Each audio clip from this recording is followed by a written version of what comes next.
we have been seriously preparing a case of plunder against former Speaker Martin Romualdez and former Senate President Chisa Escudero. Plunder rin ang aming hinahandang kaso para sa kanila. Related sa... On record, sir. And as a conspiracy, with the element of conspiracy involved in the preparation of the complaint. How soon po itong Well, within the month of May. We're just tying up many things that have to be there for us to make a case out of it. Pero the Senate President, the former Senate President, and the former Speaker will be subjected to a case of plunder very soon.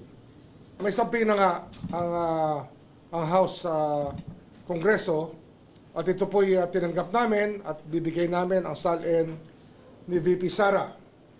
Kami po ay may sabi na rin na binibigay sa House tungkol po sa salin ba yun? Yes, sir. Salin ng isa sa mga empleyado ng Congress, ngunit ayaw po tanggapin ng Congress ang sabina na aming ipinapadala, ayaw tanggapin ng security.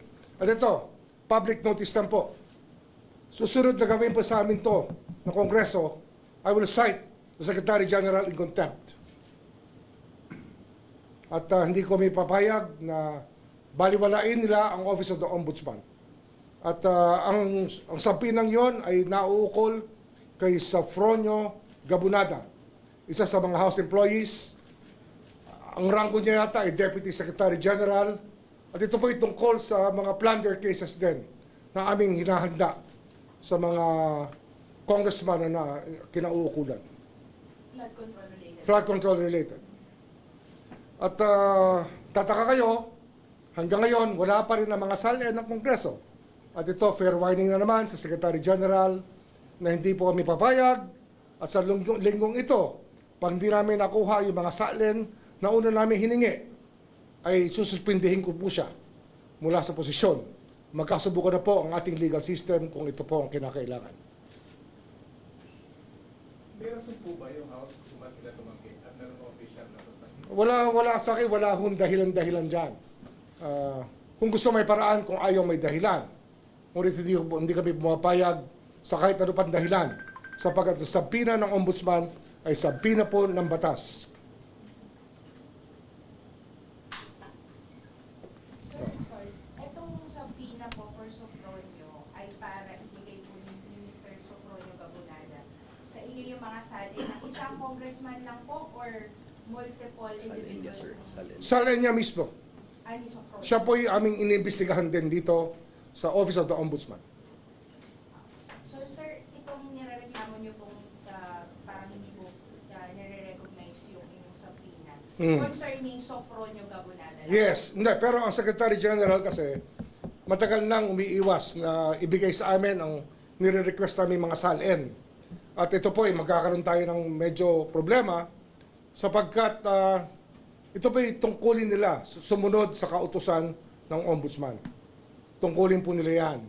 Kaya ngayon, ang sasabihin ko na sa publiko, lahat po ng congressman, hinihingi po namin ang salin ng 10 taon at kung gaano katagal man sila sa Kongreso. At lahat po ng Secretary General at na nakaraan mula sa 10 taon na hanggang sa mga Deputy Secretary Generals, hinihingi rin po namin ang kanilang mga salin. Bibigyan pa namin sabina sila bukas. At sana, huwag silang magkakamaling huminti sapagkat hindi po kami papayag na hindi sila mag-comply sa aming kautusan. Ombudsman, meron na po ba kayong initial communication kay Speaker D about this po? Meron na ho. At nag-usap pa kami ng Secretary General noong 1 linggo, 2 linggo na nakararaan. Kaya kami nagtataka kung bakit hindi sila nag-comply sa aming pinag-usapan. Dahil po sa nangyari, Ombudsman, haharap po ba kayo sa impeachment proceedings? Na magko-comply kami. Basta katungkulan namin, tungkulin namin, magko-comply kami. Ang hinihingi namin sa kanila, yung kanilang tungkulin sa taong bayan, na bigyan sa amin ng impormasyon, ay kanilang ibigay. Sir, yung sabina po kasi is asking you to come in person on April 14 to submit the salins of the Vice Custodian will President. be there, sir. So does this Yung custodian ng SALN ang magdadala. hindi po kayo personally? Hindi ako personally. Hindi naman ako may hawak diyan, kundi yung officer na may hawak mismo ang magdadala pagkat siya po ay may personal knowledge tungkol sa bagay-bagay na kanilang hinihingi.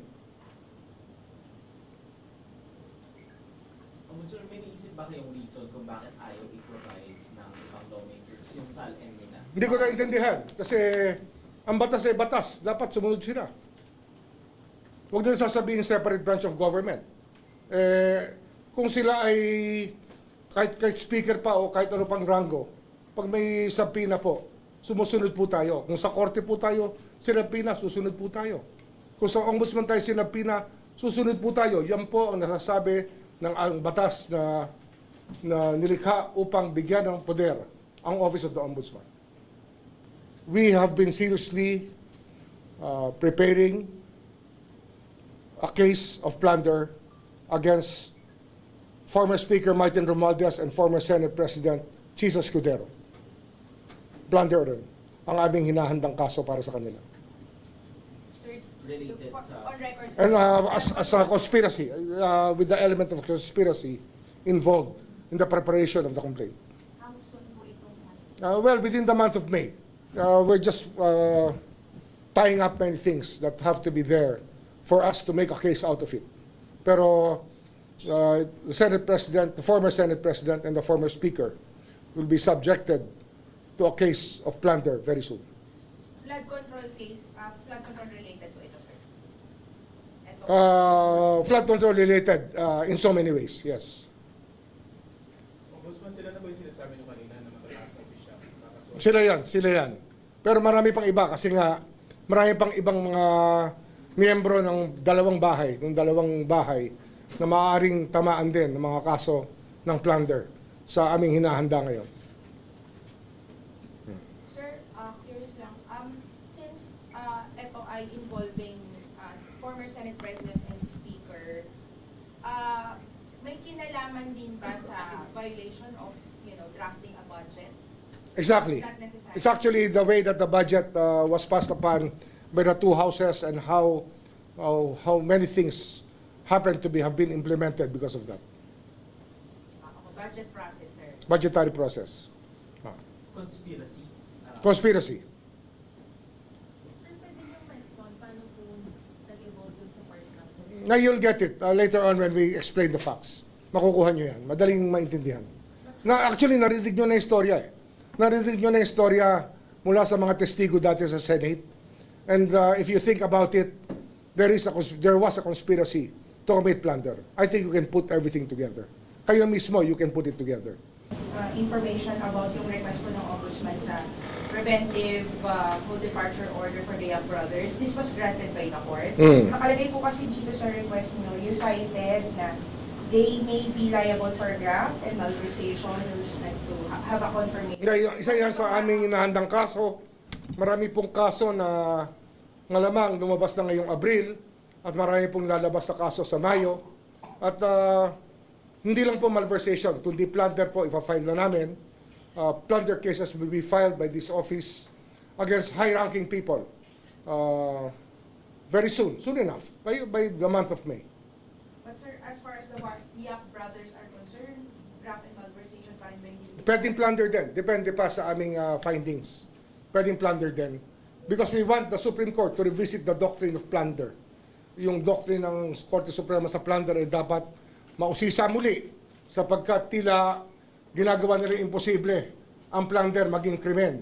Kaya ito po ay nasa sa kanila na. Ibibigay namin ang responsibilidad sa Korte Suprema upang maglahad ng tamang patakaran tungkol sa plunder. Sapagkat meron na po silang nakaraang mga ruling na hindi po sang-ayon sa aming paniniwala.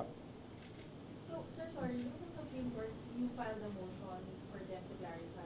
Hindi. Sinasabi ko lang na plunder ifa-file namin at darating sa kanila ang tanong na yan muli upang mabisita nila muli ang mga doktrina na kanilang nilabas tungkol sa plunder. Sir, kasi I understand yung sa Yap brothers po meron ng civil forfeiture cases against... Meron din. Ang problema nga kasi, yung Secretary General, pag hindi sa amin binigay ang SAL-N, ay para sinasabi nila, hindi kayo pwede mag-file ng civil forfeiture cases. They're gonna frustrate the ends of justice. I'm warning the Secretary General, do not do this again. We will cite you for contempt and we will suspend you, if not remove you from office. Maraming madadamay. Anong years po yung tinignan natin doon sa budget? Right now, ang tinitingnan natin, 24 and 25. Pero, it can go back to as far as the time of Speaker Velasco is concerned. Nung panahon ni Speaker Velasco, malamang ay babalik pa kami hanggang doon sa pag-aaral ng mga kasong dapat pagulungin laban sa mga taong gumawa ng ganitong gawain ng plunder nga. Yung paglilimas ng ating kaban ng bayan. Meron din po kasama from BBM, executive officials. Malamang, meron din. So sir, ano to, pwede rin, on top of violation of plunder law, violation of the budget law ng 2024-2025. Hmm. Yes.